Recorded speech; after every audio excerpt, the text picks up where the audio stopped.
Terima kasih Tante Syokian atas kesempatannya. Terima kasih untuk semua saudara-saudaraku yang sudah hadir pada hari ini. Saya yang harus berterima kasih karena saya diberi kesempatan untuk sharing dan berbagi kepada semua saudaraku dan teman-teman sedama. Oh ya, sebelumnya pertama-tama saya mau kasih salam Buddhis dulu ya. Terimalah salam Buddhis dari saya. Sotihotu Namo Buddhaya. Selamat malam semuanya. Sekali lagi saya sambil duduk sambil berdiri nggak apa-apa ya, santai ya. Ini kesempatan kedua saya berdiri di sini untuk sharing dan diberi kesempatan untuk berbagi cerita oleh Ibu Nyukmi dan tim pengurus Wandani Tegal, sehingga saya bisa sharing apa yang saya anggap bagus untuk semua teman-teman di sini tahu. Oke? Saya sambil duduk aja ya biar lebih santai ya. Oke. Kita tuh menjadi tua kalau kita berhenti belajar, benar nggak? Siapa yang berhenti belajar otomatis menjadi tua meskipun dia masih muda. Makanya kita sampai tua pun harus tetap belajar, betul ya. Ada yang atasila nggak hari ini? Ada ya. Cuma nanya aja kok. Saya juga atasila juga. Atasila par. Jadi saya udah makan tadi, karena kalau saya nggak makan, I have no energy, saya nggak punya energi untuk cerita malam hari ini, oke?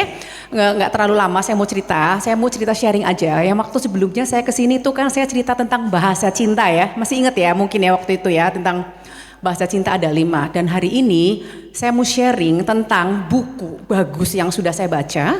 Buku ini memang bagus sekali, nanti satu buku itu juga akan saya bagi sebagai door prize ya. Untuk kuis di akhir acara. Tenang, kuisnya gampang banget kok. Mungkin pertanyaannya pasti bisa lah. Makanya saya pengen itu semua nanti keluar semua itu door prize yang saya bawa. Buku ini tentang rahasia hidup, bahagia dan panjang umur orang Jepang. Mungkin ada yang pernah baca atau belum. Itu nggak apa-apa ya, yang udah pernah baca jadi nginget lagi. Kalau yang belum jadi tahu. Ya ini buku ini bagus banget, Ikigai. Dikarang oleh Hector Garcia dan Frances Mirella. Hector ini masih muda, pengarangnya tahun 81 lahirnya. Kalau yang Frances ini tahun 68, sama-sama orang Eropa. Yang satu kelahiran Barcelona, satu kelahiran Eropa lah pokoknya gitu. Mereka tertarik sekali membahas tentang Ikigai, buku ini. Dan ini buku ini akan saya bagikan kisi-kisinya saja, tentu nggak semua, nggak mungkin saya bedah semua. Karena buku ini harus dibaca sampai mungkin 2-3 kali baru benar-benar senang. Saya akan ringkaskan satu halaman ini untuk semua saudara saya sedama. Apa intisari yang saya anggap penting saja untuk kita bisa dapat manfaat dari buku ini. Sama seperti Buddha Gautama juga bilang, ilmu beliau mungkin satu hutan, tapi yang diberikan kan hanya segenggam, yang dianggap perlu saja. Oke, kenapa saya pengen bahas ini? Karena buku ini bagus banget ya. Jadi buku ini ditulis oleh 2 orang ini ketika mereka ketemu di Tokyo. Dan mereka mengamati, kok orang-orang ada yang panjang umur banget, ada yang nggak panjang umur. Dan mereka akhirnya menemukan ada 5 zona biru di dunia ini. Zona biru adalah zona letak geografis sebuah wilayah di mana orang-orangnya sangat panjang umur. Plus mungkin bahagia ya, tapi utamanya adalah panjang umur. Tapi biasanya orang yang bahagia itu umurnya panjang.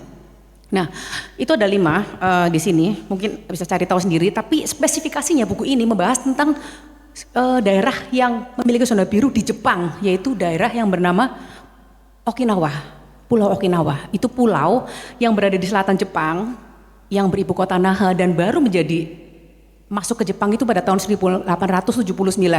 Okinawa ini boleh dibilang juga ada yang bilang sepotong surga di bumi. Yang sayang sekali pada akhir Perang Dunia Kedua itu rakyat di situ dibantai sama Amerika waktu akhir Perang Dunia Kedua dan 200.000 orang tewas sia-sia pada saat itu. Dan seharusnya yang terjadi di Okinawa ini orang-orangnya memiliki apa kalau dibantai itu? Dendam, atau mereka merasa kecewa, atau mereka memendam kebencian. Tapi yang terjadi justru sebaliknya. Orang Okinawa itu, mereka tepatnya yang disurvei oleh 2 orang ini, yaitu di desa bernama Ogimi Village. Mereka punya prinsip yang bernama Ichariba. Ada yang pernah dengar nggak Ichariba itu apa?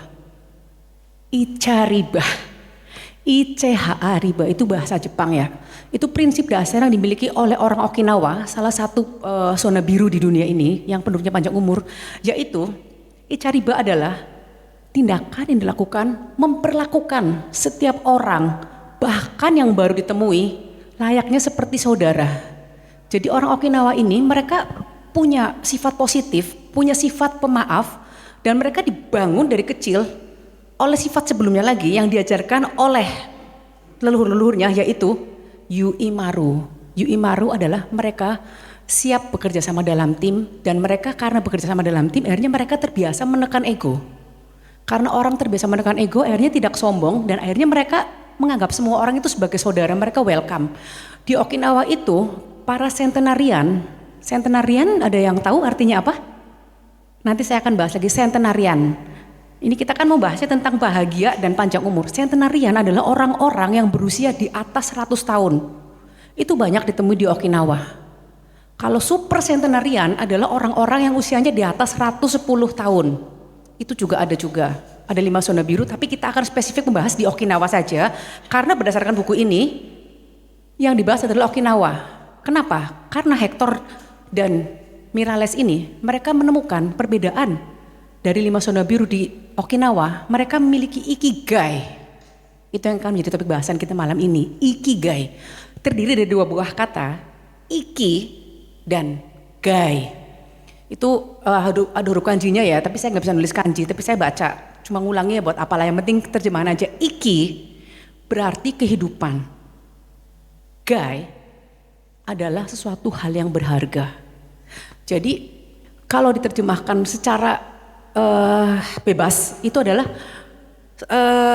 sesuatu yang membuat kita tuh, khususnya orang-orang Okinawa ini, memiliki semangat besar untuk bangun di pagi hari melakukan apa yang menjadi hobi dari mereka. Lalu Hector Garcia dan Frances Miralles ini mereka mensurvei. Kenapa ya kok orang-orang di Okinawa itu, di Ogimi itu panjang umur? Ternyata mereka itu melakukan 10 aturan ikigai. 10 aturan ikigai ini, kalau kita bisa menerapkan separuh saja, minimal kita akan bahagia. Bonusnya kalau kita punya karma baik, kita bisa panjang umur. Nah, 10 aturan ikigai ini yang ada di buku ini, saya akan bacakan satu persatu. Nanti akan saya tulis juga, barangkali ada saudara-saudara yang mau foto ya. Yang pertama, ini penting sekali, orang-orang di Okinawa tidak mengenal kata pensiun atau retired. Pensiun dalam KBBI, Kamus Besar Bahasa Indonesia, artinya adalah, saya bacakan ya supaya nggak salah ya, tidak bekerja lagi karena masa tugas sudah selesai. Itu di Okinawa, di Ogimi, tidak ada orang-orang pensiun.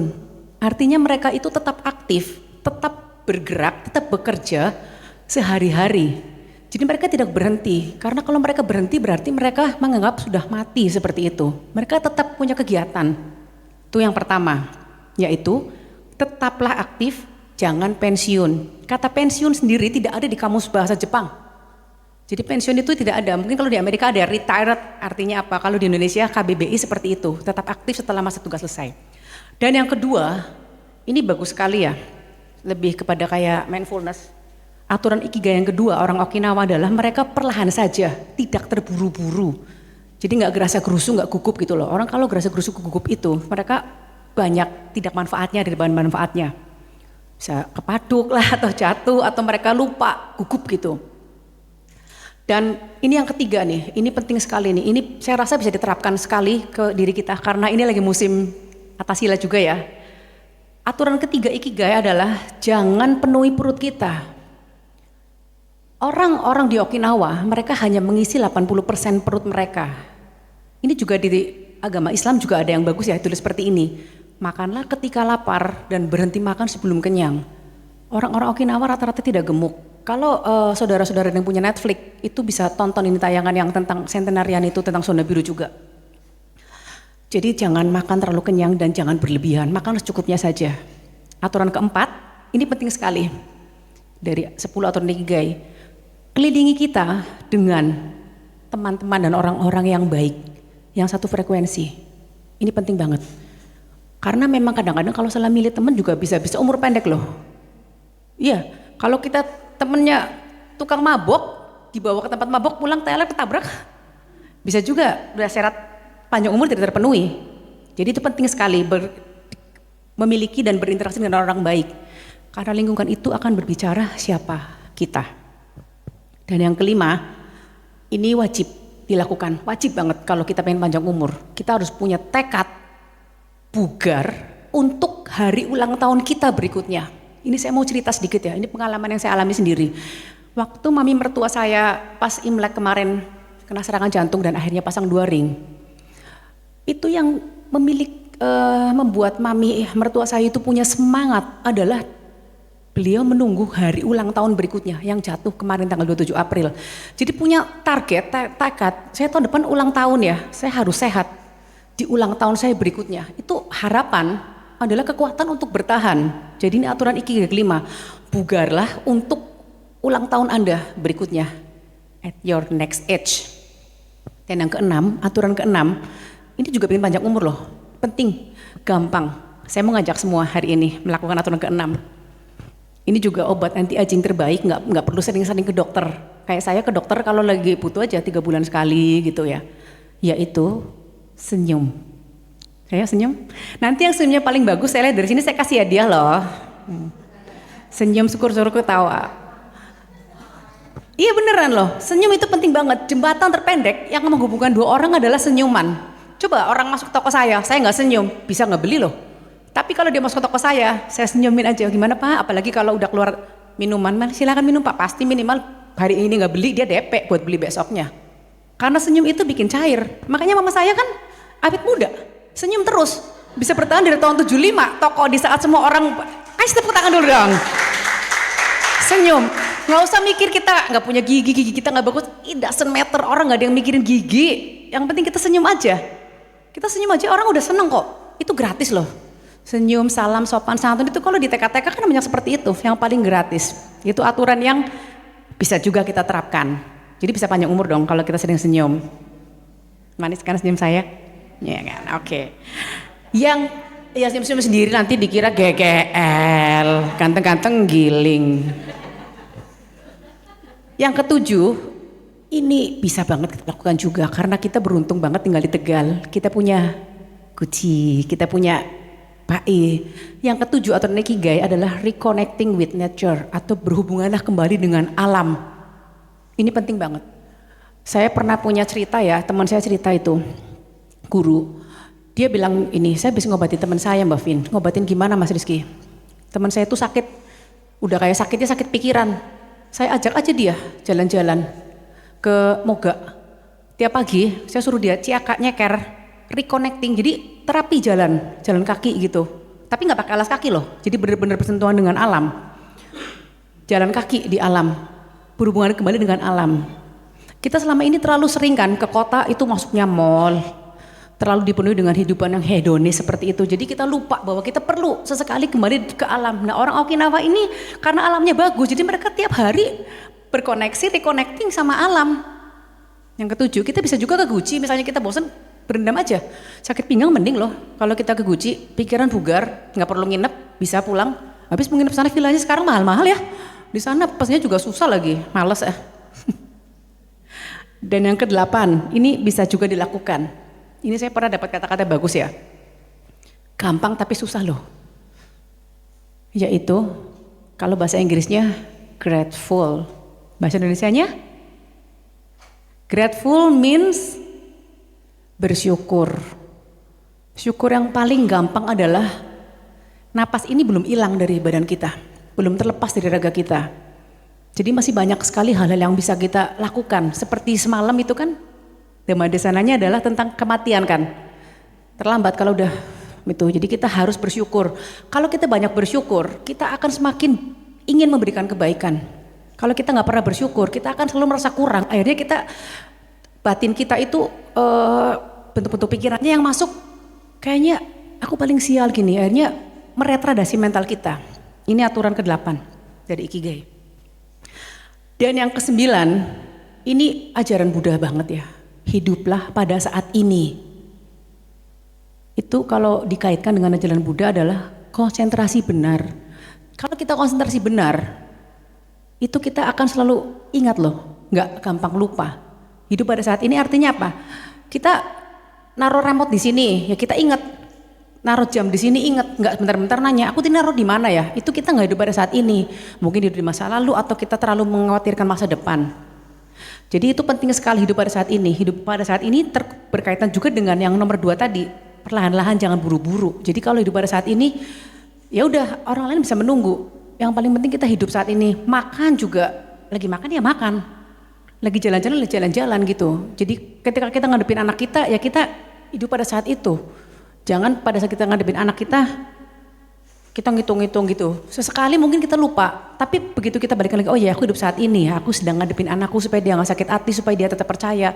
Kita ke rumah orang tua kita, ke rumah kakek nenek kita, ya hiduplah pada saat itu. Dan yang ke-10, nah ini bahasan kita, mengikuti ikigai kita. Ini akan kita bahas nih, ikigai apa? Tadi yang 10 itu kira-kira saudara-saudara saya sedama minimal 5 bisa ya praktek ya? Bisa dong? Bersyukur, senyum, tidak pensiun, nggak mungkin dong ya kan? Bisa kan, terus juga perlahan-lahan saja, minimal 5, nanti saya akan tuliskan di sini. Bisa, saya nggak bawa slide soalnya biar lebih inilah santai lah. Kalau bawa slide silo nanti ini silikon luntur ini operasi plastik saya ini. Bahaya. Oke, ikuti ikigai kita. Ikigai itu pertama-tama ditemukan sebenarnya tahun 2001 oleh profesor di Toyo Iowa University. Dia profesor psikolog klinis orang Jepang. 2001 udah ada kata-kata ikigai resminya. Padahal ikigai ini udah lama prinsipnya, tapi ditemukan, oh ternyata ini yang disebut ikigai. 2001 ditemukan oleh Akihiro Hasegawa. Itu profesor masih hidup orangnya. Dan tahun 2019 baru dia nulis ini, 2 orang Eropa itu. Yang satu tinggal di Jepang, yang satu tinggal di Barcelona. Nah, Ikigai itu apa? Tadi saya kan bilang kan, iki dan gai, 2 kata itu yaitu kehidupan dan berharga, hidup berharga. Kita bisa memiliki hidup berharga apabila didukung oleh 4 komponen. Ini ditulis di sini dengan jelas, 4 komponen pembentuk ikigai. Tiap orang ikigainya berbeda. Saya dengan Ibu Ketua, saya dengan Jati Amlan, ikigai kita berbeda. Ikigai itu agak sulit dijelaskan, tapi saya akan coba jelaskan what is ikigai. Ikigai itu bisa diperoleh apabila kita memiliki persimpangan atau potongan dari 4 hal yang ada dalam diri kita. Itu ketemu dalam satu titik. Gambarnya seperti ini. Nanti saya kasih contoh prakteknya aja ya, biar lebih jelas.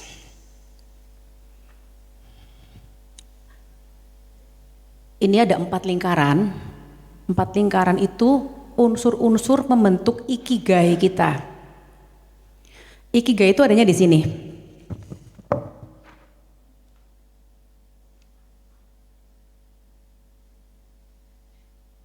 Jadi 4 ini ketemu. Ya. Intersection, perpotongan dari 4 hal ini. Apakah 4 hal itu? Kalau kita punya ikigai, kita pasti happy. Saya sadu-sadu ketemu ikigainya dan terbukti di saya. Ikigai adalah gabungan dari 4 hal, yaitu yang pertama adalah passion. Passion, itu kalau kita terjemahkan adalah sesuatu yang kita cintai. Something what you love. Passionnya tiap orang beda. Passion saya di musik. Saya senang main musik, saya senang jualan alat musik, pokoknya saya passion di musik. Passion, unsur pembentuk ikigai yang pertama. Yang kedua adalah mission. Mission, apa itu mission? Mission adalah dalam ikigai kaitannya adalah sesuatu yang dibutuhkan oleh dunia, sesuatu yang dibutuhkan oleh orang lain. Passion saya di musik, tapi yang saya sukai ini dibutuhkan gak nih sama orang lain? Dan yang ketiga unsur pembentuk ikigai adalah profession. Profession adalah kamu hebat di mana dari passion kamu itu. Misalnya saya hobi main drum, passion saya main drum. Saya lihat mission saya adalah orang-orang banyak yang ini ya butuh kayaknya untuk saya ajarin main drum. Lalu yang ketiga profession, saya bagus di situ. Saya udah punya 3 unsur ikigai. Passion, mission, jelas ada orang yang butuh. Profession.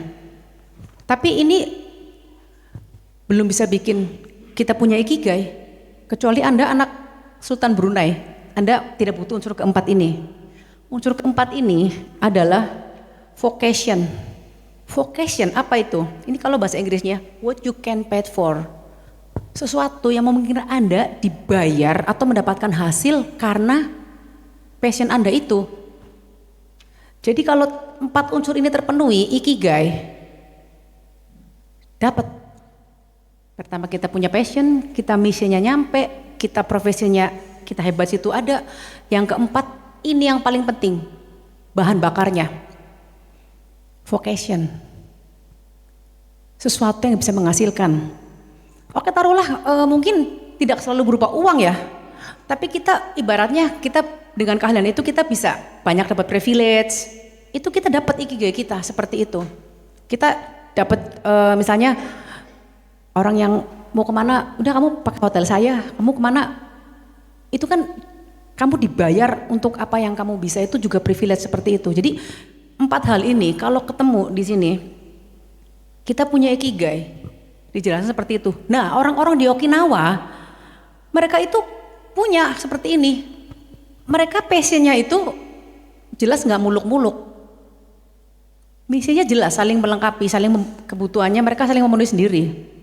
Terus mereka ahli di situ bertanam, mereka punya sumber daya, dan mereka dapat penghasilan dari hasil itu, 3 hal itu. Jadi mereka punya ikigai. Makanya orang-orang Okinawa itu cenderung untuk panjang umur, karena mereka 10 atau ikigai ini dari mereka itu, dan mereka punya ikigai masing-masing. Yang senang musik ngajar musik, yang senang masak-masak, yang senang make up, motong, orang kan beda-beda. Tapi 4 unsur itu harus terpenuhi, karena kalau 3 unsur aja itu kurang. Nggak bisa lari gitu, nggak bisa jalan tanpa D-A-N-A, dana. Seperti itu penting sekali 4 faktor pembentuk itu. Kecuali Anda punya warisan yang banyak ya, jadi tinggal mengejar 3 aja itu. Orang kan beda-beda, kalau Anda anaknya mungkin Sultan Brunei atau Sultan Dubai ya mungkin ikigai Anda dapat juga, nggak usah punya ini. Tapi kalau orang Jepang itu karena 4 itu terpenuhi. Lalu saya mau sharing juga ada 4 hal. Tadi itu kan aturan ya, 4 hal. Kenapa orang-orang bisa panjang umur? Itu ada 4 yang mereka lakukan. Pertama adalah makan yang seimbang. Makan yang seimbang, karena penyakit itu memang datangnya dari mulut. Penyakit hati juga. Penyakit hati maksudnya mulut itu sumber penyakit loh. Penyakit badan dan penyakit bukan badan, pikiran. Mulut itu kalau ngeluarin kata-kata pedas ya jadi racun. Kalau kita memasukkan hal yang jelek juga jadi racun. Jadi orang-orang di Okinawa itu mereka makan seimbang. Kebanyakan vegetarian. Mereka suka makan tahu, tofu, dan mereka bisa bikin sendiri itu. Para centenarian itu. Aturan pertama. Rahasia umur panjang. Dan yang kedua, ini kita lakukan sih. Saya juga melakukan juga. Dan terutama dilakukan ketika musim Covid. Ada yang tahu rahasia panjang umur? Berjemur. Kena matahari pagi. Ini artinya orang harus bangun pagi. Makanya orang kuno itu jangan kita sepelekan loh. Kadang-kadang bilang, oh mami kuno bangun pagi nanti rezeki patok ayam, kan kalau guyonnya seperti itu. Betul, itu bangun pagi itu betul, kecuali Anda terpaksa dokter yang dinas malam atau perawat, itu juga nggak tiap hari kali ada shiftnya, tapi at least harus bangun pagi menyambut sinar matahari supaya kulit kita itu vitamin D-nya tuh masuk, ada bahan bakarnya. Kita minum vitamin D kalau nggak jemur percuma. Itu saling melengkapi kok. Seperti itu. Rahasia yang ketiga, ini penting tapi kadang-kadang susah dilakukan, bahkan orang bayar mahal untuk ini, tapi di Okinawa enggak loh. Rahasia panjang umur itu tidur nyenyak dan cukup. Nyenyak saja nggak cukup. Kalau nggak cukup tidur waktunya nyenyak cuma setengah jam tidak bisa juga. Kebanyakan tidur juga nggak bagus, tidur harus nyenyak. Makanya ada orang yang terapi kan sampai beli obat tidur atau ke psikiater. Tidur nyenyak itu sebuah kemewahan, sebuah privilege. Dan tidur malam itu penting banget. Tidak bisa digantikan oleh tidur siang. Kecuali orang-orang tua itu penting ya. Sekarang kan lagi panas. Istirahatlah, tidur siang jam 2 sampai jam 4 itu apalagi panas-panasnya banget, jangan keluar kalau bisa. Tidur itu penting. It's good for your health. Tidur malam, tapi jangan terlalu malam juga tidurnya. Tidur malam malam jam 11, ngapain itu jam 10 lah maksimal udah tidur. Syukur-syukur bisa di bawah itu, bangun pagi. Hidup seperti orang normal. Tadi baru 3 ya. Pertama tadi apa? Makan seimbang. Yang kedua, ingat lagi COVID ya, kan dihimbau untuk jemur. Yang ketiga tadi, tidur nyenyak dan cukup. Nyenyak tapi kalau cuma sejam 2 jam nggak bisa menggantikan. Handphone aja dicas ada waktu nek. Kita ngecas handphone juga harus cukup. Listriknya stabil, waktunya juga cukup. Belum cukup nggak akan penuh, dipakai juga nggak akan maksimal. Apalagi kalau kita sehari-hari capek kerja, nggak ada pembantu, apa-apa kemana-mana sendiri, tidur malam harus penting sekali, istirahat. Dan yang keempat, kalau udah 3 ini kan berkaitan dengan yang kelihatan ya. Yang keempat ini rahasia panjang umur. Tidak stres, no stres. Karena stres itu kandungannya banyak loh. 80% katanya sakit dari pikiran. Ya betul juga. Saya sih nggak neliti ya, cuma baca aja. Stres itu bisa nggak panjang umur? Udah bisa lah.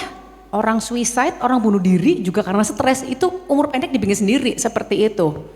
Jadi itu ada 4 rahasia umur panjang ala Ikigai seperti itu. Jadi kita bisa praktek ya, sangat mudah ya saudara-saudara ya. Sangat mudah, gratis dan nggak perlu beli, nggak dijual juga. Matahari gratis, makan kita bisa siapkan sendiri, nggak stres juga kita bisa, ya kan? Terus juga sangat mudah lah, makan seimbang ya, kita nggak usah mahal. Makan yang seimbang artinya jangan makan karbo, terus jangan makan protein, terus untuk orang-orang yang udah hormon estrogennya makin kurang kayak saya udah hampir 50 ini, penting sekali untuk mengkonsumsi tambahan kalsium. Itu sangat penting, itu dilakukan oleh orang-orang di Okinawa. Terserah kalsiumnya bisa mau yang alami atau mau yang gampang, beli aja suplemen di Guardian atau di Century banyak. Itu penting sekali kalsium, karena kalau sudah kropos itu lebih mahal dan belum tentu bisa di cover oleh BPJS. Karena kalau kropos-kropos orang kebanyakan ke luar negeri mana mau BPJS cover, kagak ada. Kalsium penting ya, jadi ya bapak-bapak, ibu-ibu harus konsumsi kalsium, apalagi di usia-usia 40 ke atas. Saya rasa di sini rata-rata mungkin ada yang di bawah 40, rata-rata udah 40 ke atas lah. Iyalah, it's reality. Oke. Nah, saya mau cerita ini dari buku ini juga nih.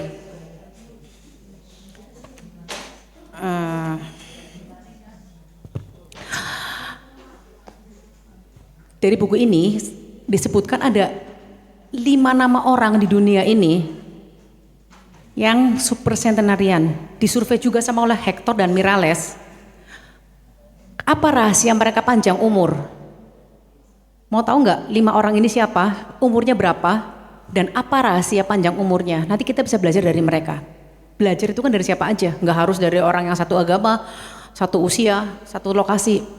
5 orang panjang umur itu, yang pertama bernama Misao Okawa, dia dari Jepang, umur 117, udah meninggal sih orangnya. Dia survei, ditanyain waktu masih hidup, apa rahasia panjang umur kamu Misao Okawa, orang Jepang. Dia bilang, dia punya 3 rahasia, makan cukup, tidur cukup, dan rileks. Seperti itu, dia tidak terlalu mengkhawatirkan dari esok. Kita kadang-kadang terlalu khawatir padahal kita juga sehari makan cuma 3 kali, ya kan? Mati juga paling cuma 1 toples abu dilarung buang ke laut. Kalau masih ada yang ngopeni. Jadi mereka itu menghilangkan stres, jadi rileks, makan tidur teratur, cukup dan rileks. Orang pertama 117 tahun meninggalnya. Dan yang kedua, Maria Capovilla, ini dari Ekuador, umur 116 tahun. Ditanya juga, apa rahasia panjang umur kamu, Maria? Ini bagus banget ya kalau bisa kita terapkan. Saudara kita di Buddha Maitreya udah menerapkan. Ada yang tahu? Yes. Dia ditanya, saya tidak tahu rahasia panjang umur saya apa, tapi yang jelas saya tidak pernah makan daging seumur hidup saya. Ya, it does make sense, sangat masuk akal. Karena kalau kita mau mengenyangkan ego kita dengan banyak makan daging, langsung atau nggak langsung kita mendukung adanya slaughter, pembantaian. Diakui atau nggak diakui? Jadi kalau memang saya respect juga sama Buddha Maitreya ya, mereka aturannya nggak abu-abu, tegas, tidak boleh makan daging, tidak boleh.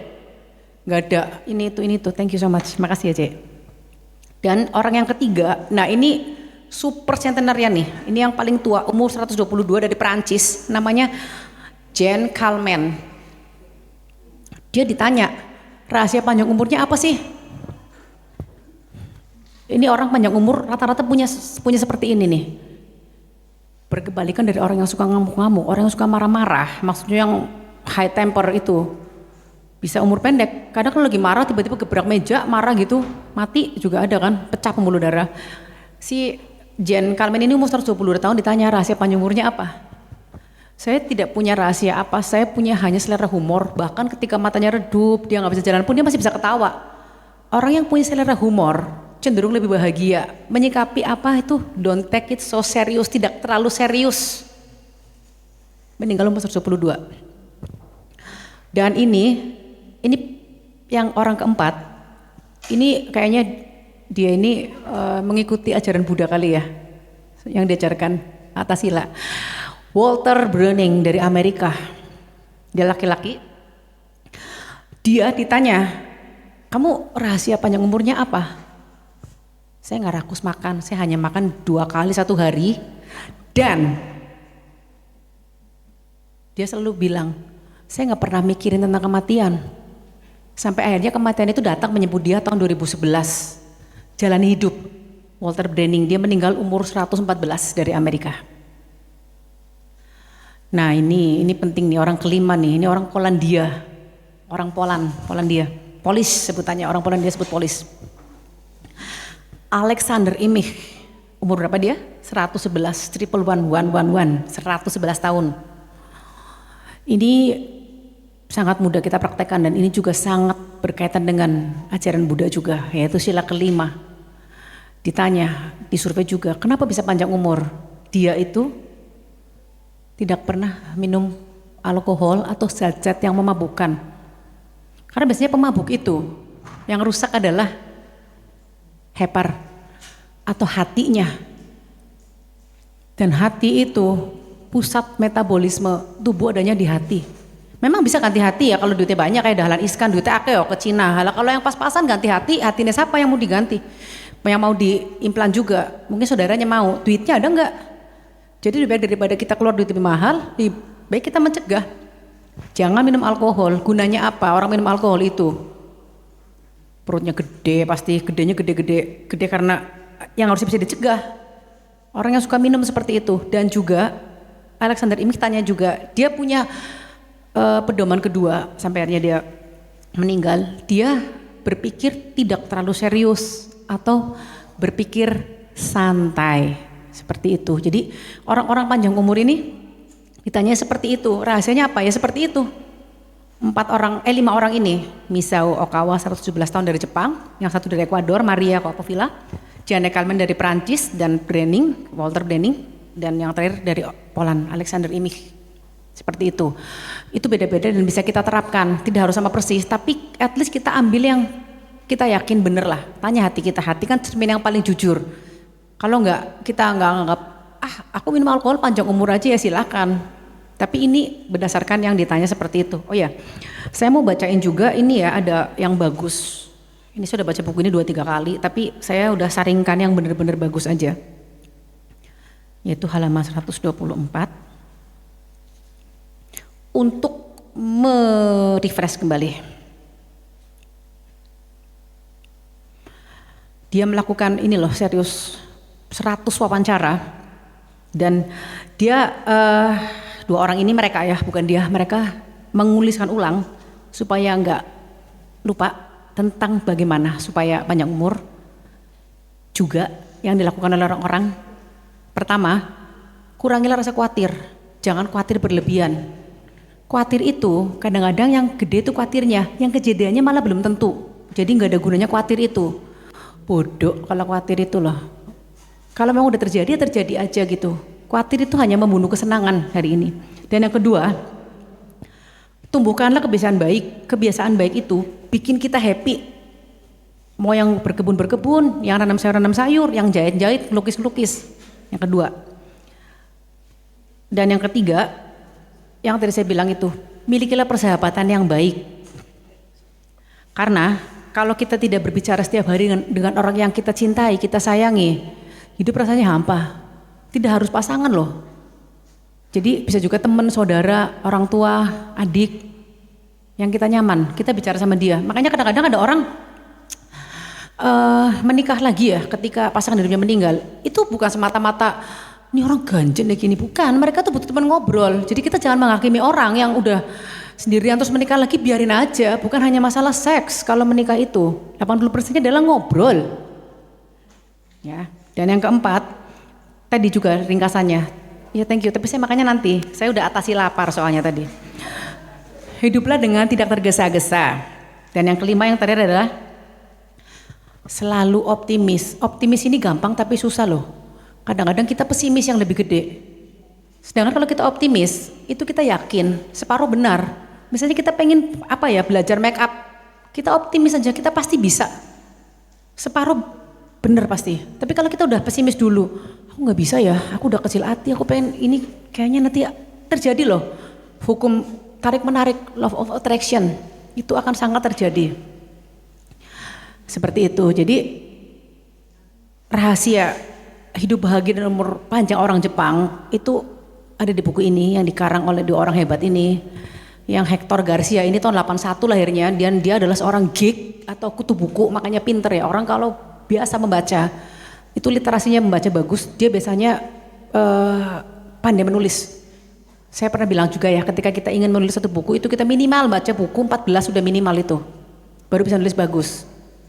Dan si Miralles ini juga seorang yang sangat berjasa juga. Ini udah cetak berkali-kali, cetakan pertama 2019 buku ini ya.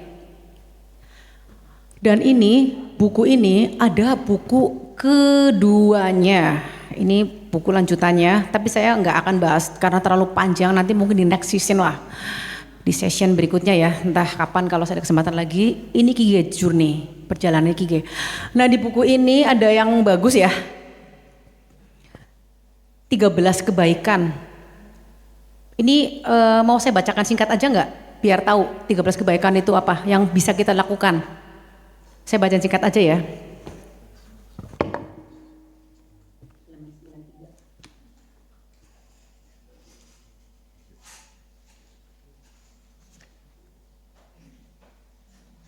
Ini belum cekarnya belum saya. Ada 13 hal baik atau kebaikan yang bisa kita lakukan supaya hidup kita lebih simple, nggak ribet. Simple, nggak ribet, happy, bisa panjang umur. Tapi kalau kita udah ribet, susah happy, susah panjang umur juga. Yang pertama, ini juga dicontohkan oleh guru agung kita. Ada yang bisa nebak nggak? 13 kebaikan itu yang pertama apa? Gampang tapi sangat susah loh.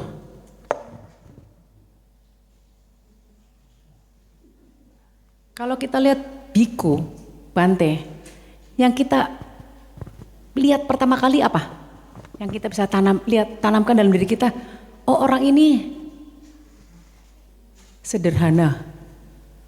Kesederhanaan. Orang kalau sederhana biasanya bersahaja dan biasanya lebih baik dibandingkan dari orang yang tidak sederhana. Sederhana itu susah loh. Dalam sikap. Nah, yang kedua, kebaikan yang kedua adalah ketenangan. Ketenangan ini kalau teman saya bilang, atau saya sering dengar juga orang-orang kalau sembahyang Jumat itu bicara baik atau diam. Kalau kita nggak bisa bicara baik, kita lebih baik diam. Karena sumber penyakit juga dari cangkem. Itulah kenapa dicangcang ben mingkem. Itulah kebaikan kedua, ketenangan, silence. Makanya Biku kan juga nggak terlalu banyak ngomong. Kalau kita nggak ditanya jangan jawab. Kalau kita nggak diminta pendapat nggak usah ngomong. Kebaikan yang ketiga, ini yang kadang-kadang bikin berantem juga. Karena kita tidak melakukan kebaikan ketiga, yaitu keteraturan. Ini teraturan itu penting sekali loh. Dulu engkong saya, karena dia Holland speak pendidikan Belanda, dia teratur sekali. Naruh barang pada tempatnya, itu penting sekali. Harus diajarkan sama anak-anak kita sejak kecil. Jadi nggak semrawut. pisau dibalikin lagi, pulpen dibalikin lagi. Saya waktu di toko itu satu hari minimal bisa marah 3-4 kali gara-gara karyawan saya itu semrawut gitu loh. Memang udah susah, itu udah dibentuk ibarat dahan udah bengkok, ngambil pinjem seneng tapi nggak dibalikin lagi. Akhirnya hidupnya gitu-gitu aja, nggak bisa selamanya naik kelas kalau kita nggak biasa menggampangkan urusan orang lain, nggak teratur. Semesta nggak akan bekerja sama sama kita untuk memudahkan urusan kita. Sendal taruh rapi, cincin taruh situ lagi. Jadi kalau nyari gampang. Itu yang keteraturan yang ketiga, kebaikan ketiga bernama keteraturan menurut Benjamin Franklin. Yang keempat adalah kebulatan tekad, tekad yang bulat. Ini nggak usah dijelaskan ya. Kebulatan tekad ini ada kaitannya dengan kata-kata pertama yang diajarkan ketika kita belajar huruf Jepang. Kebulatan tekad ini penting sekali loh. Kenapa Jepang sering jadi juara? Ada yang pernah dengar istilah ganbari masuk nggak? Saya nggak bisa ngomong kayak orang Jepang ganbari masuk gitu, nggak bisa ya. Cuma seperti itu. Itu ganbari masuk, itu kaitannya dengan kebulatan tekad. Apa itu ganbari masuk? Ganbari masuk adalah kata-kata pertama yang belajar di bahasa Jepang adalah melakukan yang terbaik untuk melakukan tujuan. Ketika kita mau meditasi misalnya, kita melakukan yang terbaik. Tempatnya juga harus yang bagus, posisinya bagus. Jadi kita benar-benar miliki kebulatan tekad, itu kaitannya dengan ganbari masuk. Itu tadi yang keempat ya. Dan yang kelima, ini saya juga lagi berusaha loh, walaupun sangat sulit. Kebaikan yang kelima ini, karena ini sensitif sekali yang kelima ini. Karena kalau kebablasan, yang kelima ini jadinya stingy. Tapi bukan pelit. Yang kelima, kebaikan kelima adalah berhemat. Hemat itu kaitannya dengan sederhana. Saya juga lagi berusaha karena saya juga mungkin bisa ngomong tapi untuk hemat saya agak susah gitu loh. Kenapa kita harus berhemat? Karena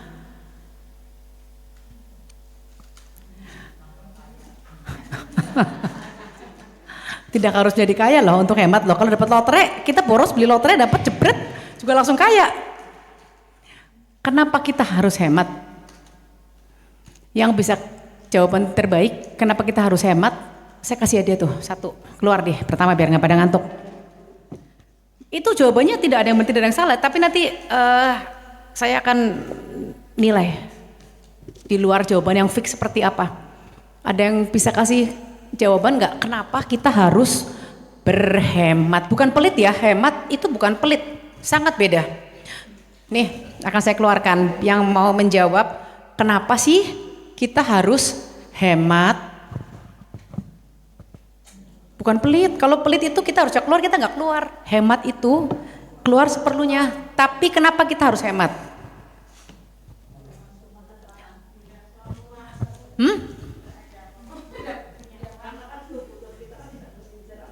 Apa?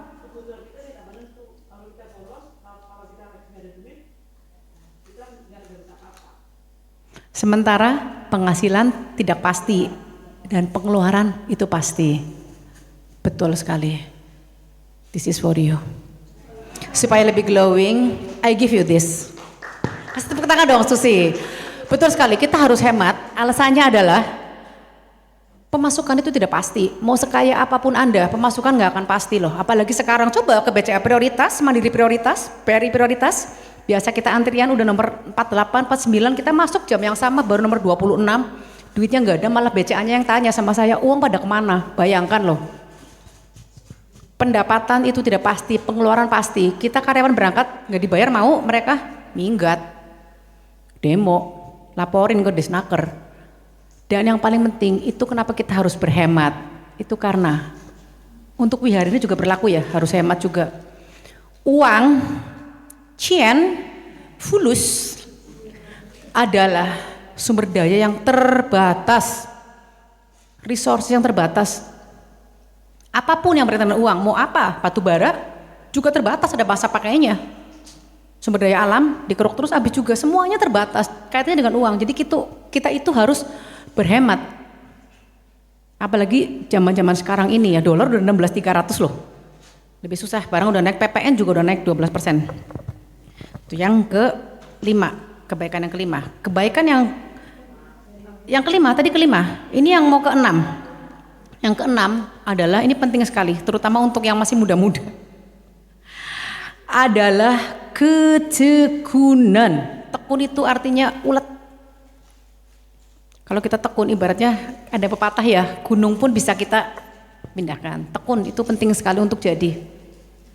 Bisa karena biasa, hafal karena latihan, itu karena kita dengan tekun. Yang ketujuh, kebaikan yang ketujuh, ini penting sekali. Kalau saya ngomong kayak gini, pasti maksud apa kebaikan yang ketujuh? Ketika ada kalimat kebahagiaan adalah ketika pikiran, ucapan, dan perbuatan adalah Anda itu selaras. Jadi nggak cuma jargoni bisa ngujar tapi nggak bisa ngelakoni. Itu kebaikan yang ketujuh, bernama, bahasa Inggrisnya sincere, bahasa Indonesianya ketulusan, tulus. Jadi sesuai, selaras gitu loh, ketulusan. Dan yang ke-8, ini penting sekali. Saya terapkan juga untuk diri saya sendiri, untuk karyawan saya, untuk keluarga saya, anak saya. Betul sekali, kejujuran. Nanti saya kasih hadiah. Jujur itu penting sekali. Karena yang saya pernah damai di sana waktu hari Minggu, yang sering menyelamatkan kita adalah kejujuran. Mahal harganya. Orang pintar banyak, orang jujur nggak banyak. Yang ke-8, ini penting sekali. Yang ke-9, berarti nggak ngantuk nih. Balance, seimbang, hiduplah dengan seimbang. Keseimbangannya saya bacakan ya. Hindarilah sesuatu yang ekstrim. Bersabarlah untuk tidak sampai menyakiti. Berusahalah sebisa mungkin. Jangan sampai meledakkan hal-hal negatif yang akhirnya akan merugikan semua orang. Kalau kita nggak seimbang, keseimbangan batinnya itu nggak bagus, upaka kan katanya begitu. Dan yang ke-10, titik adalah sebagian dari iman. Apa itu kebaikan yang ke-10? Yes, betul Ci. Kebersihan. Dulu engkong saya pernah bilang loh, saya ingat banget, 8 tahun kan saya serumah sama engkong saya ya Mama tinggal sama mertua. Kebersihan. Engkong saya pernah bilang, engkong saya tuh hebat juga loh. Panjang umur daripada Buddha. Meninggal umur berapa engkong ya? 90-an ya Cik? Engkong 80 lebih ya? Panjang umur lah. Kebersihan. Orang kalau bersihan ya nggak ceruwek. Saya nggak tahu ya maksudnya ceruwek apa, I don't know the meaning of ceruwek ya, jorok gitu ya, itu ya. Itu hidupnya nggak bisa susah loh. Engkong saya itu meskipun bukan konglomerat, nggak berkelebihan, dia itu sangat bersihan, hobinya nyapu, bebersih. Kebersihan itu hal kebaikan, makanya di Islam disebut juga kebersihan sebagian dari iman. Praktek terutama adalah kebersihan. Makanya kalau karyawan ikut saya nggak bersih-bersih, stres dia minggat, syukur sana berarti nggak bersihan, silakan check out, jangan lama-lama. Dan kebaikan yang ke-11 adalah, ini penting sekali nih, kita kadang terdistraksi teralihkan. Kita harus melakukan hal ketentraman. Guru besar Zen, Taisen Desimaru mengatakan bahwa terlepas dari peristiwa eksternal, sebenarnya sifat dasar manusia adalah 3, tenang, gelisah, tidak gelisah, dan damai. Jadi kita harus punya ketentraman. Jangan mudah terdistraksi oleh hal-hal sepele. Jadi kita tentrem gitu loh. Ayam tentrem. Itu kebaikan yang tadi ke-11. Nah ini menurut Benjamin Franklin, ini juga kalau yang jalani atasilah, beneran atasilah, sila ketiga itu kesucian. Ini juga kebaikan juga, artinya dia ngomong secara ini loh, secara belak-belakan di sini mungkin karena dia bule ya, jadi nggak pakai tadi ngaling-aling. Jangan terlalu mengumbar seksual, jangan terlalu sering memikirkan berhubungan seksual. Untuk alasan apapun, kendalikan indera Anda, jaga kesucian. Makanya itulah kenapa Atasila juga kan khusus untuk Atasila kan Pancasila, Budi Sila ketiga itu. Kemarin Biku menjelaskan ya, sutanya lain ya, tapi maksudnya adalah itu untuk yang suami istri. Dan yang ke-13 ini nggak usah dijelaskan lah. Kebaikan yang ke-13 ini penting sekali dimiliki oleh diri kita, walaupun prakteknya sulit, karena kita kadang-kadang susah membedakan ini. Yang ke-13 adalah, faktor kebaikan yang ke-13 adalah kerendahan hati. Bukan rendah diri, rendah hati. Rendah hati itu artinya tidak sombong lah, gampangnya seperti itu. Rendah hati itu artinya kita itu tidak butuh menonjol, tidak butuh pujian, tidak gampang goyang batin kita dengan seperti itu. Makanya kita udah melakukan kebaikan seperti itu. Ini mau saya tulis tadi nggak yang 10 aturan ikigai di sini untuk difoto? Tulis? Oke, saya tulis aja ya. Atau Pak John mau membantu saya menuliskan? Oke.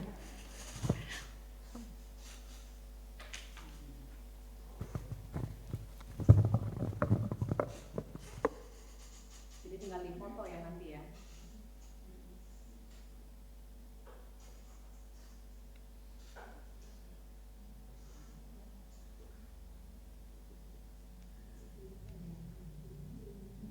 Kelihatan nggak? Kurang terang ya? Soalnya ini baru ya. Saya pakai aja ya. Jadi datar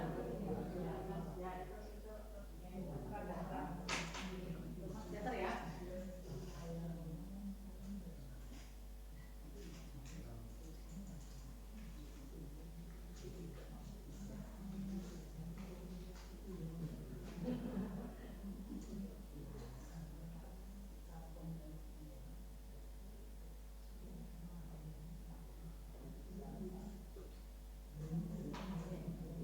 Kelihatan?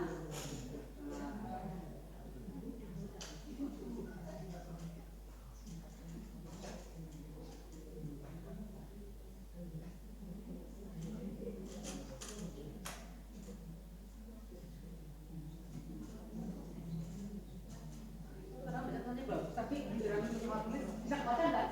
Enggak ya? Bagus ya? Oke. Ini saya tetap bahasa yang apa aja ya? Ya. Bisa pakai itu lah.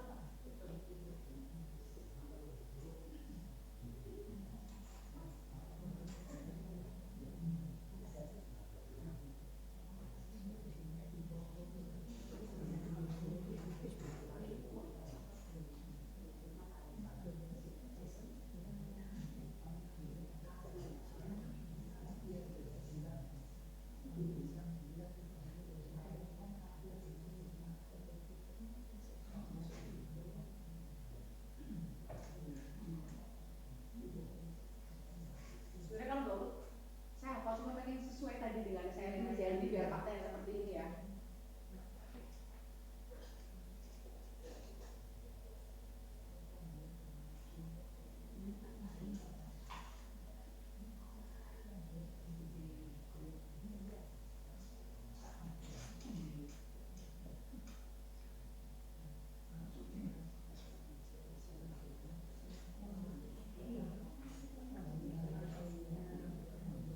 Iya, jadi kita punya goals, tujuan kita pengen ulang tahun depan ah, pengen ulang tahun ah.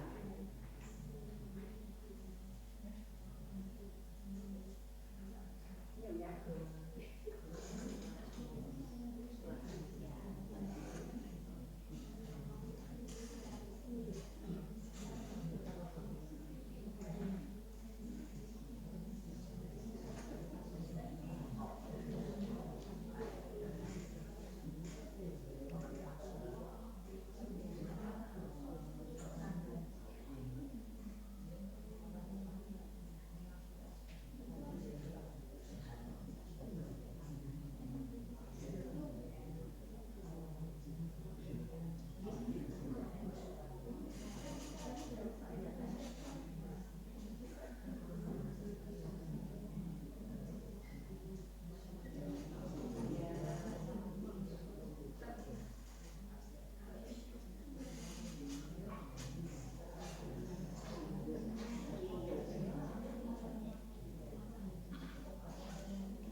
vacation itu liburan, saya juga mau liburan. Penting liburan jangan lupa. Nah ini saya bisa berikan ya di depan. Yang tadi 4 itu komponen ikigai.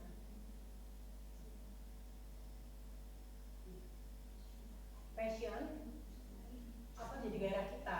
Mission, apa yang dibutuhkan oleh dunia atau oleh orang-orang, dan yang vocation ini yang hal yang sering kita mendapatkan pendapatan dari karir kita, dan profession itu apa yang jadi spesialisasi keahlian kita. Ketika 4 lingkaran ini, 4 komponen ini bertemu, ini satu ini ketemu di sini, di tengah ini ikigai. Jadi menjalani hidup pasti akan lebih semangat. Tiap pagi bangun akan lebih semangat ketika kita 4 komponen ini kita miliki sehari-hari kita gitu. Jadi kita harus menemukan passion kita. Nah, itu yang dimiliki dari orang-orang zona biru yang di Okinawa dibandingkan. Mau tahu ada zona biru di mana aja yang orang-orangnya tua? Saya bacain dari sini ya. Biar sekilas aja. Ada 5 zona biru, daerah zona biru yang saya sudah bilang.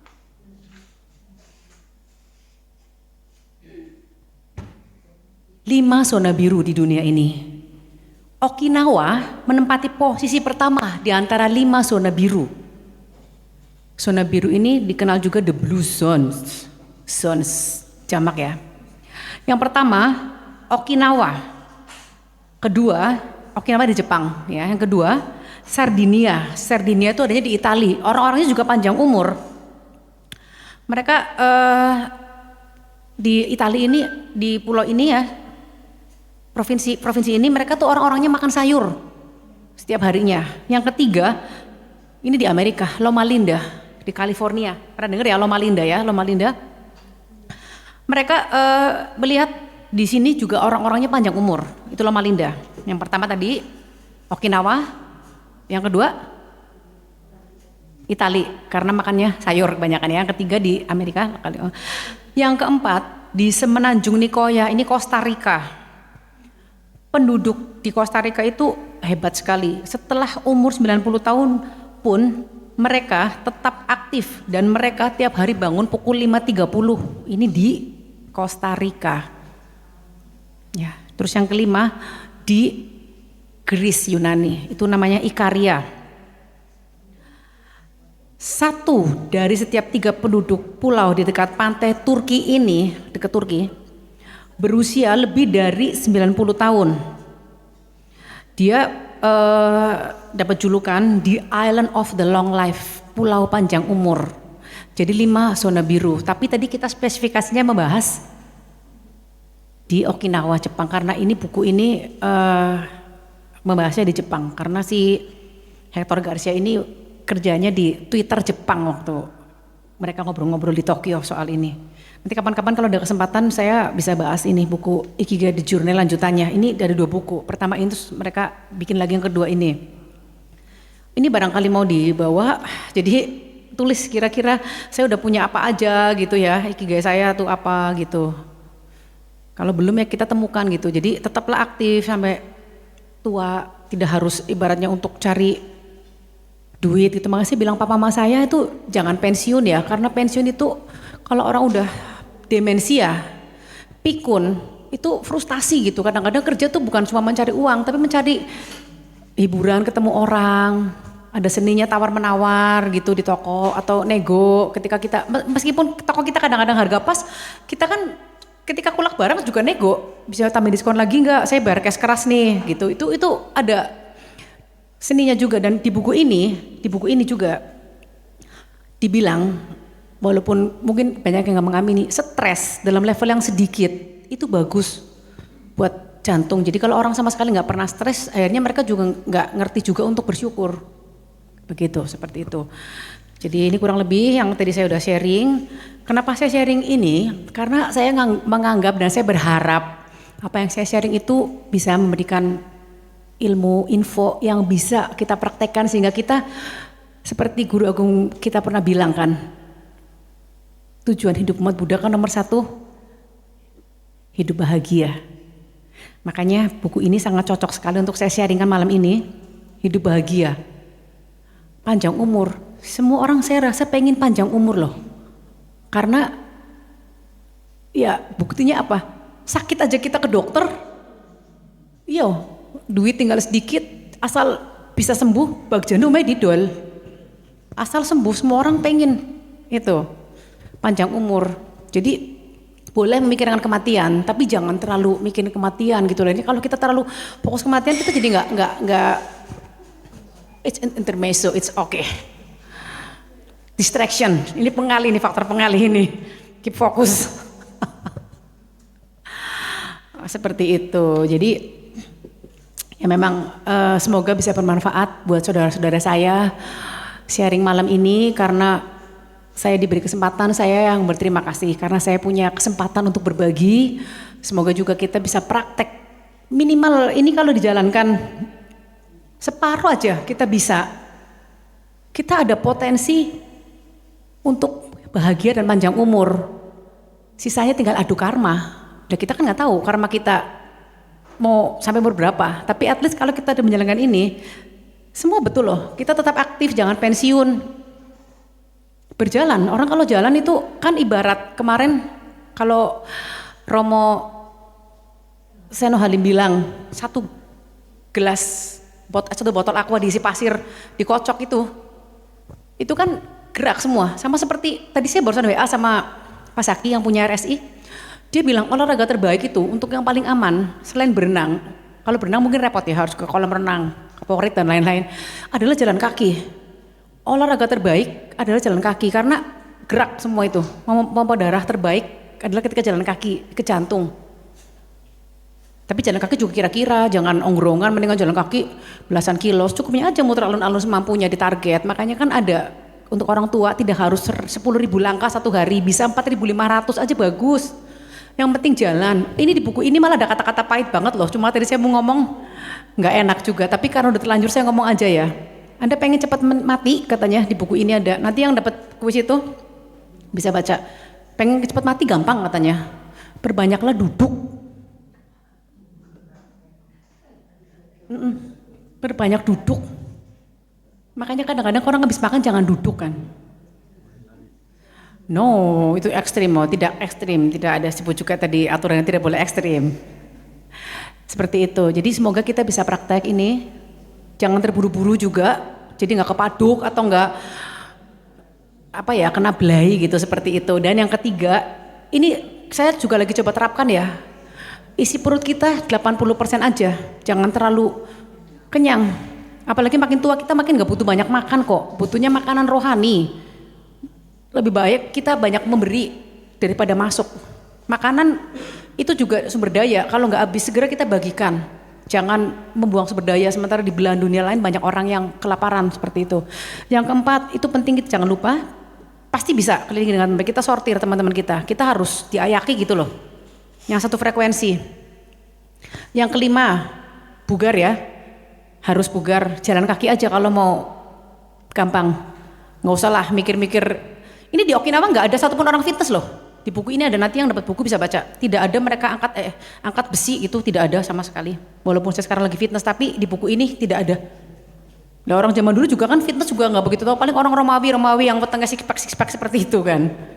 Tapi orang-orang Jepang kan mereka nggak masal seperti itu. Jalan kaki aja, saya ngajak alun-alun kita sekarang bagus sekali loh. Kalau bisa jalan kaki pagi, nggak usah 10.000 lah. Mulai dulu 4.500. Makanya orang zaman dulu kan lebih sehat. TV juga nggak ada remote jadi maju kan. Gerak, banyak bergerak. Ya, yang 6 senyum, banyak senyum, karena kadang-kadang ada yang pernah baca buku Ajahn Brahm nggak, yang tiap pagi bangun lihat kaca senyum. Dia bilang minimal ada satu orang yang baik sama kita, ya kita sendiri di kaca itu senyum. Ada senyum sendiri, penting sekali senyum. Senyum itu ini kok obat anti aging terbaik.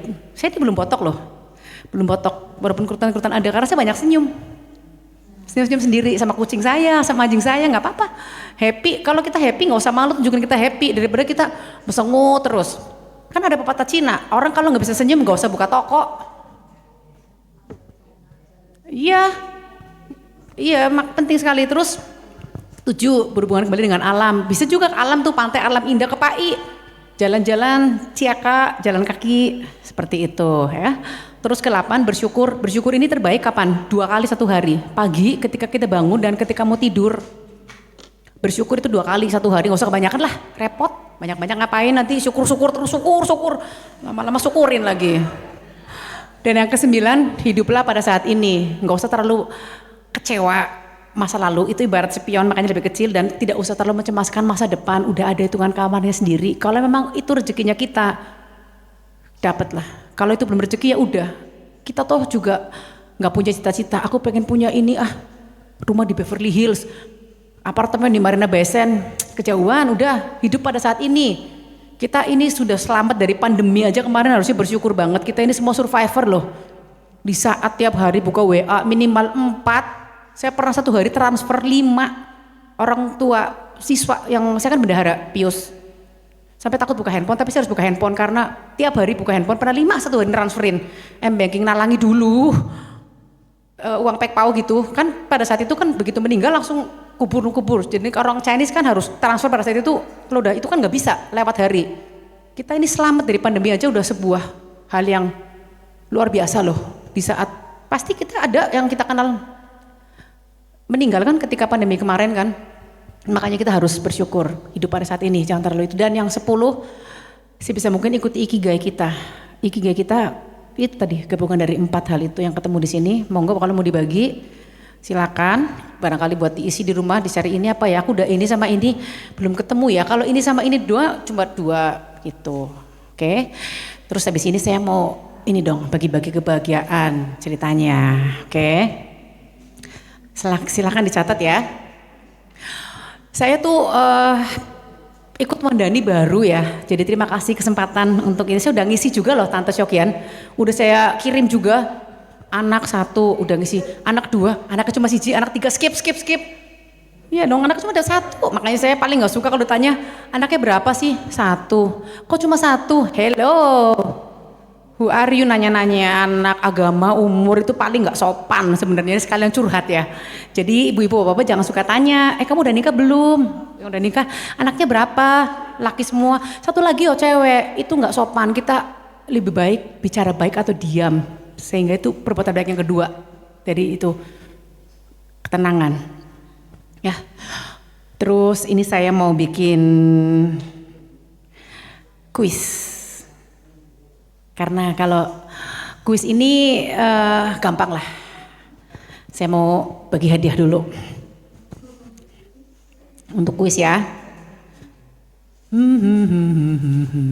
Which one I wanna choose? I think this one and this one. Ini nanti ini yang udah dapat jangan ikut lagi ya.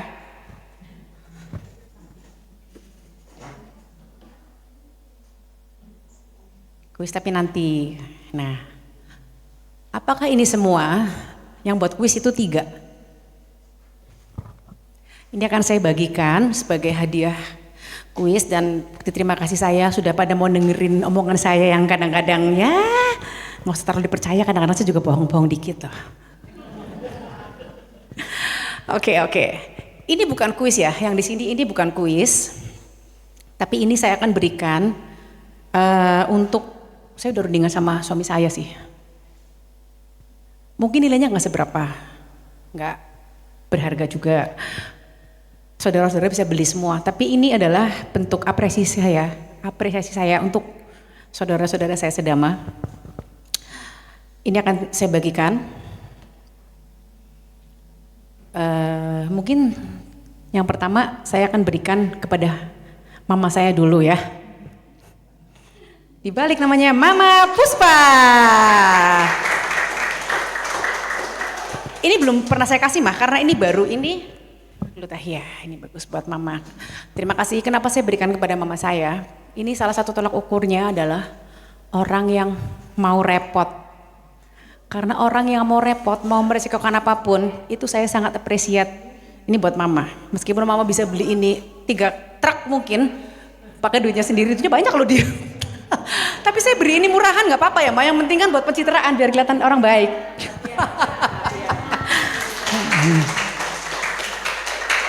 Oke, mama saya yang sudah memberikan contoh, oke? Itu kuis nanti ya, biar juga yang nggak dapat kebagian juga. Terus yang kedua ini saya akan berikan kepada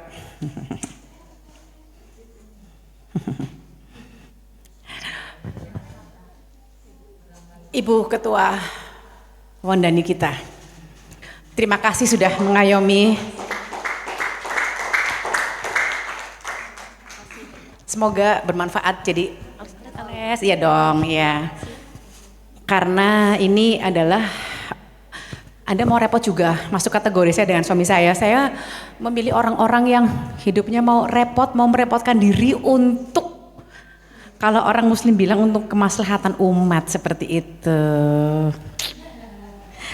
And then after that, everybody will get it. Tapi ini yang gelombang pertama dulu ya. Saya akan berikan kepada yang membuat musik di wihara ini maju, yaitu saudara sepupu saya sendiri, J. Vivi. J, terima kasih ya sudah melatih kur dengan penuh kesabaran, walaupun kadang-kadang, oh jangan loh, waduh, saya kalau ngelatih drum saya mau, saya nanti mau ngelatih anak-anak Patria main drum aja, tapi kalau nyanyi Anda lebih spesialis. Oke? Ini yang 3 sama ini untuk nanti saya minta dari Samantha Chokyan, oke? Siapa lagi ya? Ini saya mau berikan kepada Tante Angsyulan.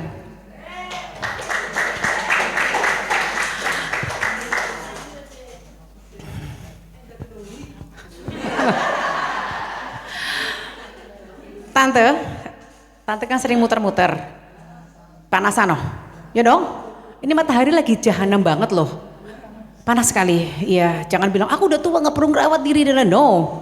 Kan pengen seperti Sinta Narianto 100 tahun, jadi harus lindungi kulit Anda.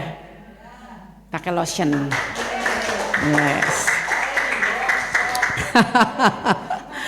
Oke. Saya mau memberikan ini lagi untuk pahlawan tanpa tanda jasa. She is a teacher. Kalau kata anak saya sih dulu dia galak loh. Agak galak kalau ngajar. Tapi saya adore banget sama dia. Karena dia tuh mau repot seperti itu. Bu Yanti. Anda ini galak, anak saya pernah dimarahin. Padahal anak saya pintar matematika aja dimarahin. Tapi hasilnya sekarang anak saya IP-nya selalu 4. Terima kasih. Terima kasih Tante. Berbakti dan mengabdikan dan mau repot. Anda masuk dalam radar kami. Oke. Ini ada 2 lagi dan ini pasti udah tepat sekali karena beliau 2 orang ini yang saya lihat juga mau merepotkan diri, mau berkorban waktu, mau berkorban semuanya, uang juga. 2 orang ini saya adore banget juga. Yang pertama adalah Tante Cu, Ibu Cuti Sari. Saya dapat masukan, saya terharu banget. Anda itu tiap hari memikirkan makan pagi para biku, ya kan? I know that, somebody told me.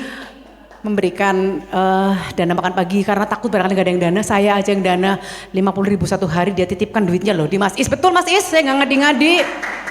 Kan sering naik sepeda, sepedanya kuning, saya pilih yang kuning juga. Thank you so much. Terima kasih. Yes, sama-sama. Semoga berkenan ya, Mama Rina. Oke. Dan ini saya mau berikan, saya nggak usah, inilah basa-basi lah kalau sama dia mah. Orangnya mah begini aja cuek, diam-lah. Oh ya dong. Anda masuk dalam radar saya, you always doing good. Malam-malam ujian selalu mau ngucir-ngucir dan pegang duit, itu pekerjaan sangat berat tanggung jawabnya dan Anda teruji oleh waktu. Masih ada 3, ini bagus ya, saya udah pakai. Saya kasih juga pastinya bagus-bagus juga. Semuanya bagus, cuma saya kasih yang sesuai. Kalau yang sering pergi-pergi saya kasih yang kuning, kalau yang itu saya kasih yang superfood gitu-gitu. Nggak asal lah, nggak asal. Ini saya 3 ini, saya mau kasih untuk lansia yang ada di sini. Karena kan tadi topik pembahasan kita adalah rahasia bahagia dan panjang umur kan. Berarti kan lansia. Yang dua ini saya minta datanya nanti dari Bu Yanti atau siapa punya data. Tapi yang pertama ini saya akan berikan kepada tuako saya. Saya yakin tuako saya Bu Elsie adalah salah satu yang paling senior di sini. Tuako, buat tuako ya tuako. Semoga tuako sehat selalu. Iya. Saya banyak yang bilang bukannya udah tuako, benar nggak? Iya dong. Iya. Dan ini yang dua ini saya mau berikan apresiasi saya kepada lansia. Apa Bu Yanti punya? Bu Heru dari Slawi. And then yang gini deh. Ini kan lansia ya, jadi harus fair. Yang usianya di atas 80 tahun ada? Makanya saya nggak salah, saya yakin my auntie, I choose her. Yang di atas 80 tahun, di atas 70 tahun, Ibu Heru, mana Ibu Heru? Oke, Ibu Heru. Dari Slabi? Yang mana? Oh ya, selamat ya Tante. Dari Wandani Slawi ya, iya. Lalu saya tidak punya datanya ya, karena ini panjang umur juga kan berarti kan lansia. Sebenarnya lansia tuh gak enak ya, orang senior gitulah. Lansia tuh kayaknya gimana, unpolite gitu. Ada lagi yang satu untuk yang mungkin di atas 70, kadang-kadang gak mau ngaku umur sih ya, kalau saya sih ngaku aja, saya baru 27 sih. Sisanya, 27 sisanya jangan ya. Menurut umur dong yang udah dapet. Are you sure? Ibu yang di sana usia berapa? You, the one who turn right, turn left. 67. Kalau 67 yang Bapak-bapak jangan loh, Umi Cung jangan, ini nanti barengan aja, barengan udah dapat istrinya barengan. Abis ini kita mau kuis nih, jadi saya cukup fair ya, yang nggak dapat bisa dikejar lewat kuis. Kuisnya gampang banget, gampang sekali udah. Memang dasarnya mau ngasih, jadi kasih kuisnya. Ibu harus punya data Mandani dong, buka tuh, ayo, iya teh. Saya udah siapin satu buat Bunda Ketua Yayasan tapi di rumah karena nggak datang. Jadi urusannya lain lagi. Ini memang yang udah saya mau bagi, saya bagi gitu.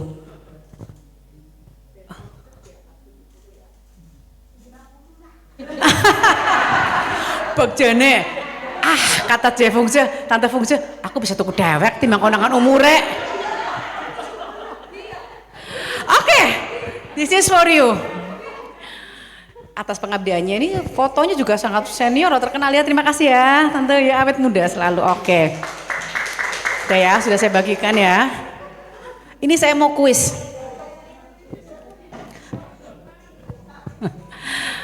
Ini dua untuk kuis ya, yang pertanyaannya gampang-gampang supaya ini bagus loh. Saya udah pakai semua yang saya kasih itu pasti bagus semua, nggak ala-ala deh. Saya mau kasih kuis pertanyaan yang aneh-aneh, takutnya nanti dianggap saya ini nggak serius biar nggak keluar. Pertanyaannya, yang udah dapet jangan jawab lagi ya. Ini untuk menguji juga, apakah kita terkoneksi dengan orang-orang yang dekat dengan kita sehari-hari, yang umat Buddha Tegal khususnya. Siapa nama Buddhis dari Mas Ismadi? Dia kan Ismadi, guru agama Buddha. Kita di Tegal tuh bersyukur loh, punya guru agama Buddha walaupun baru 2 tahun. Oh, Anda tidak boleh, Anda hari Minggu kata ajak ke Pati nanti. Tidak bisa. Gini ya, kalau nggak ada terpaksa pacarnya nggak apa-apa lah, fair juga, pacar belum tentu jadi istri.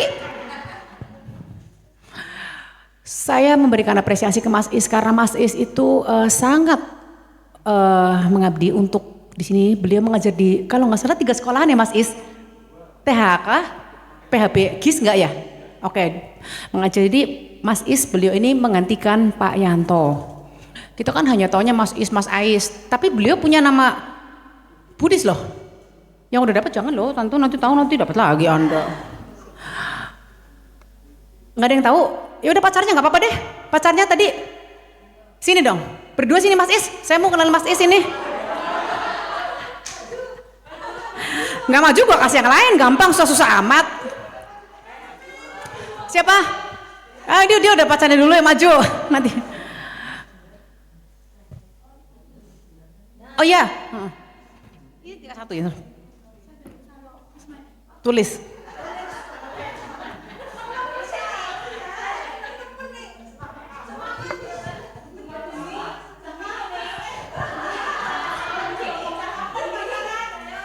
Mas Is, berdiri dong. Kita perlu perkenalkan, kita punya guru agama Buddha yang mengandalkan Pak Yanto, Mas Is, yang membantu kita juga tiap hari acara SPD. Nanti dulu, Mas Is, ejaannya betul nggak? SADDHAKUSALO atau double L? AA. Coba, Sadakusalo itu ejaannya seperti apa?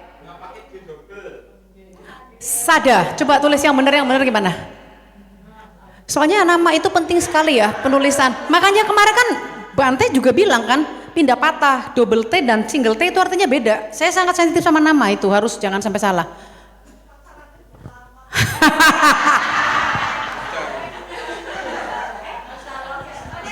Sada Kusalo, kita perlu tahu nama Buddhis Mas Is. Ada artinya apa Mas Is? Saya lupa artinya. Tapi ada ya. Mas Is pernah jadi Samanera juga ya? Mas Is ini apa ya? Dari semua generasi muda yang sudah tidak banyak memeluk Buddhis, Mas Is memilih profesi sebagai guru agama Buddha. Kita sangat appreciate dan sangat berterima kasih. Mas Is juga yang tinggal di wihara ini, merawat wihara ini bersama Mas Andi dan setiap hari membantu persiapan untuk SPD. Kita beri tepuk tangan sekali lagi buat Mas Is. Nih. Kasih pacar kamu. Dia kan tiap hari naik motor kan, dia perlu sekali ini. Nanti kalau habis beli sendiri gue cuma ngasih sekali aja, masa tiap hari. For you, iya. Ingetin ya.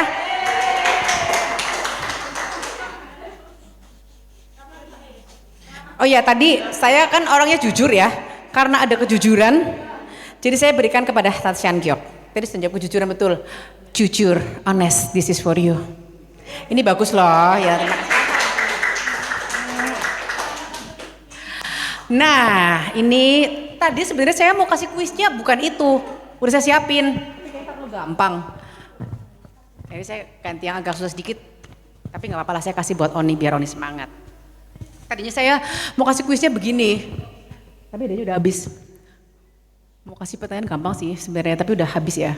Mau nanya, siapakah nama tukang parkir di depan? Pasti nggak tahu juga kan.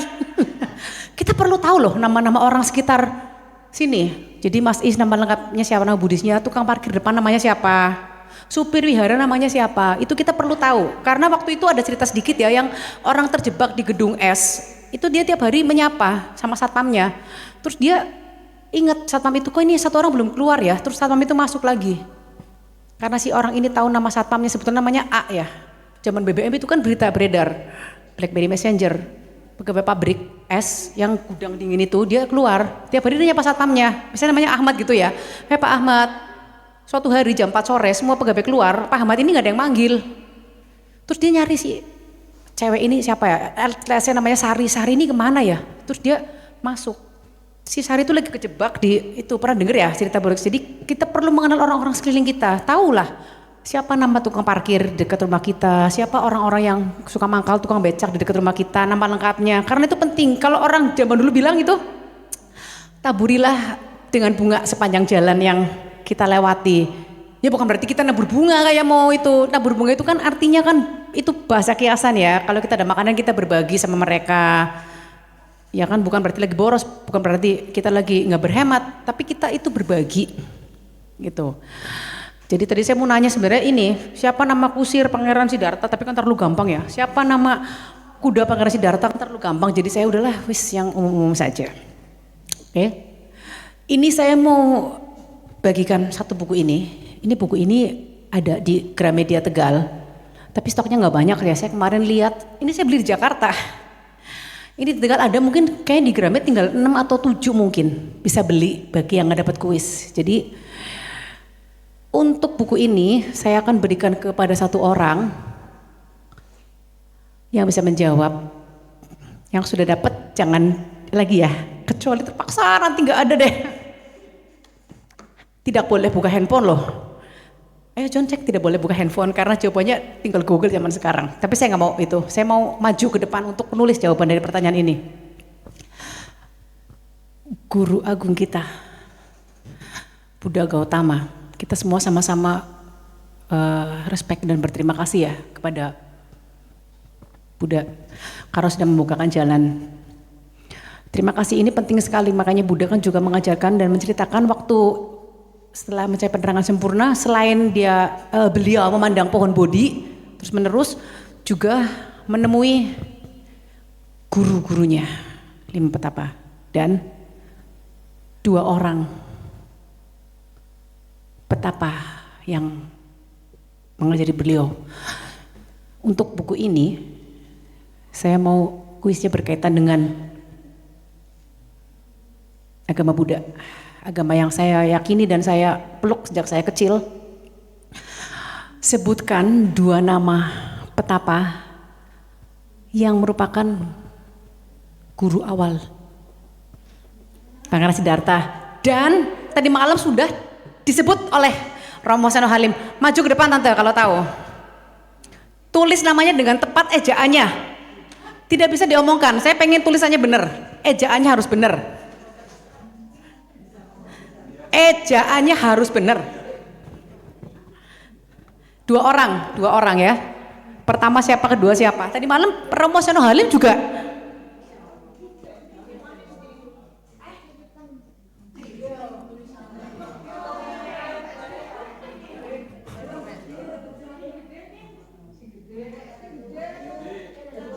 Nggak apa-apa, yang penting bener, jangan terlalu rapat-rapat, Ci. Ejaannya jangan rapat-rapat.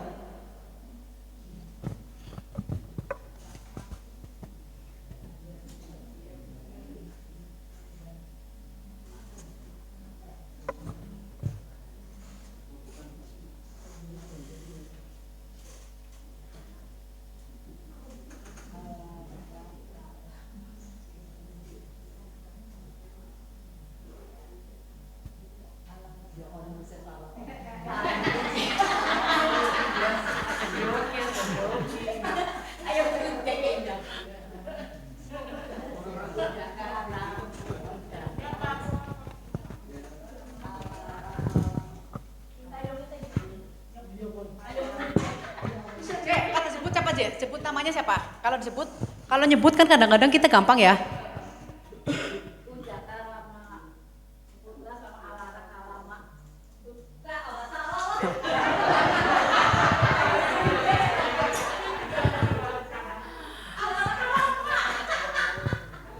Masih ada kesempatan benerin.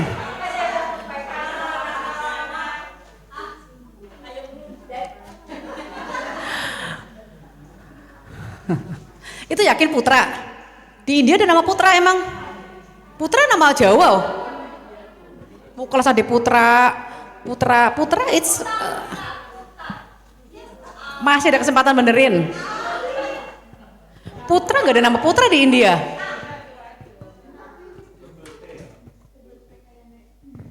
Saya agak strict ya kalau penulisan nama ya, tanda baca huruf besar, nama kota. Jangan sampai, saya paling nggak suka juga dipanggil Vina, Bu Vina, Cik Vina, Cik Vini. Nama saya cuma Vin, V-I-N.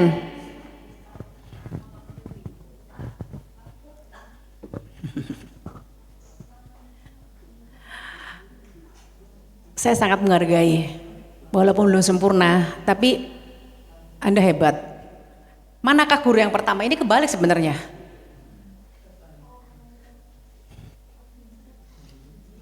Ini saya hapus ya ini ya. Ih siapa sih ini, nama siapa ini ya? Sadaku Salo. Bukan petapa, gabung-gabung di sini aja. Buang aja nama ini. Ini disimpan di hatinya Peony aja deh. Juga pacarnya salah nulis nama. Nama yang disebut apabila kita sebut pengucapan tanpa menulis, itu betul. Tapi ini salah dalam satu aja sebenarnya. Ini double D.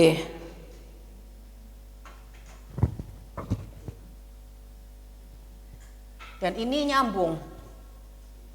Dia bukan 3 suku ya, jadi Ramaputa ini disambung. Betul Pak Guru? Harus, ya Anda harus yakin. Sebagai guru agama Buddha harus yakin. Udah ke Ramaputa. Jadi yang betul adalah double D dan double T. Ini udah benar. Jadi ini adalah petapa yang pertama. Ini yang kedua. Jangan kebalik ya nulisnya ya. Tapi emang Mioni suka baca nggak? Sama Ci suka baca nggak? Mioni. Itu kalau saya kasih buku ini dibaca apa enggak? Dibaca apa enggak kalau saya kasih buku ini kira-kira? Enggak, ya udah saya kasih ini aja deh yang setara dengan buku. Ini buku ini nanti saya kasih kuis satu lagi. Yang nilainya sama. Soalnya udah berusaha saya sangat menghargai ya. Cek Christine. Saya bangga loh, Anda namanya Christine tapi Anda Buddhis.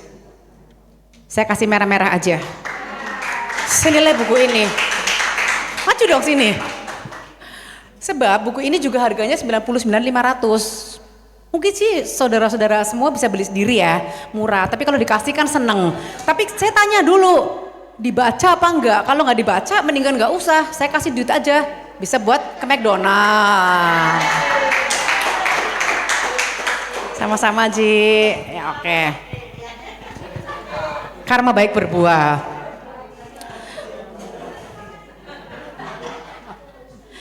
Oke. Gini aja deh. Saya kayaknya kalau kuis lagi bahannya udah habis juga ya. Saya mau kuisin juga siapa pengarang bukunya, mungkin udah tahu walaupun ejaannya nggak bener. Tapi ingat kan buku ini pengarangnya Hector Garcia dan Frances Mirella. Frances pakai C, belakangnya ada C-nya. Mirella, double L. Ingat-ingat kalau kita nulis nama seseorang jangan sampai salah.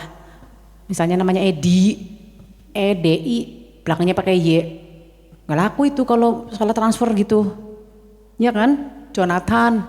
Tanya kalau nggak tahu pakai H atau enggak gitu. Kan nama-nama kan gitu kan.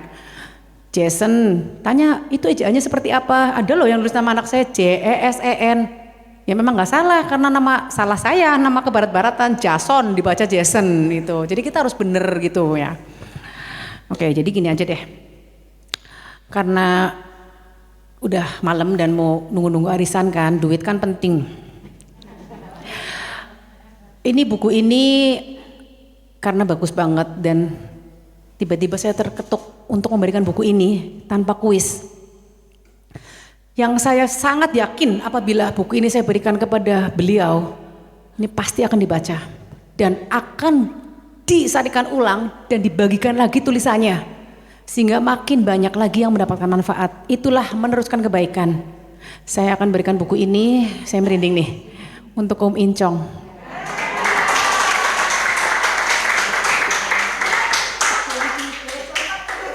Karena saya tiap saat menunggu dan mengapresiasi tulisan beliau ini, kata Bante, punya 3 nama loh. Sampai dia bingung sendiri. Biarin aja lah apa artinya nama. Yang penting saya ngerti Om Incong, penulis, istrinya juga guru, menginspirasi Ini buku buat semoga bisa disarikan dan ditulis ulang. Dan semoga belum punya buku ini. Bagus. Ya, terima kasih ya Tetaplah membagikan dhamma. Oke, saya sudahi dulu untuk hari ini, acara sharing hari ini. Next kalau ada kesempatan lagi, mungkin bisa apa, masak atau gimana. Saya mungkin akan bahas yang kedua atau ada topik lagi. Bagus sekali itu buku tentang buku Jepang juga. Itu bagus sekali bukunya juga gampang. Saya juga sharing yang gampang-gampang aja lah, nggak mungkin saya baca novel detektif atau gimana. Yang itu tentang nantilah untuk session berikutnya. Mungkin 3 bulan lagi atau 4 bulan lagi saya bisa sharing lagi, nanti saya kasih door prize-nya mungkin kulkas atau TV. Enggak lah, yang penting kan sesuai kemampuan, berdana itu harus sesuai kemampuan. Oke, terima kasih untuk semuanya, terima kasih untuk kesempatannya, terima kasih sudah mau mendengarkan saya dan memberikan saya kesempatan untuk berbagi. Semoga kita semua selalu sehat. Nomor satu, jangan lupa sehat, semangat, dimulai dari hal kecil. Sikat gigi sebelum tidur, bangun tidur bersyukur, bersihin muka sebelum tidur, rawat diri kita, itu bentuk kita self love sama diri kita sendiri. Jangan males ya, harus rajin bersihin, terus bersihin kamar tidur kita. Karena hal-hal baik itu dimulai dari hal-hal kecil. Kalau kita nggak bisa rajin, nggak bisa disiplin, nggak usah punya rumah mewah lah. Pokoknya at least kelihatan kotor, kita harus beresin. Jangan berpikir orang lain yang mengerjakan untuk kita. Saya selalu nggak bosan-bosan ngingetin kita supaya rajin, cinta diri kita sendiri. Oke, semoga malam ini kita pulang kita bisa tidur nyenyak, tidur cukup, kita bahagia dan kita bisa melakukan minimal 50% aja dari 10 aturan Ikigai. Thank you very much, terima kasih Bu Yanti, terima kasih semuanya. Semoga kita semua selalu berada dalam jalan dhamma dan semakin meyakini bahwa ajaran Buddha adalah ajaran yang paling realistis, ajaran Buddha adalah ajaran yang memberikan kita ketenangan, memberikan kita keterangan juga tentang segala apa ada jawabannya. Kita semakin yakin dalam iman Buddha kita semakin mantap untuk selalu berbuat yang terbaik. Terima kasih.